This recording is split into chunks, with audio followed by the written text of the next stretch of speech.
আমি বাইরে থাকি। তো আমি যখন ওখানে এক বাঙালি ভাইয়ের সাথে আমার দেখা, কথায় কথায় আমাকে জিজ্ঞাসা করলো আমার বাড়ি কোথায়। তো আমি বললাম যে আমার বাড়ি পিরোজপুর। তিনি আমাকে বললেন যে পিরোজপুরে তো আমাদের আল্লামা সাইদির বাড়ি, আপনি কি চিনেন তাকে? তা আমি বললাম যে জি চিনি আমি তাকে।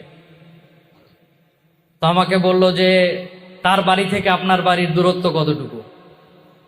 তো আমি বললাম যে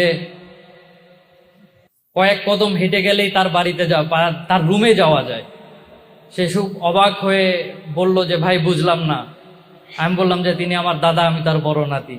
সে অঝরে কান্না করে আমাকে জড়ে ধরে কাঁদলো। মানুষ এইভাবে ভালোবাসে তাকে।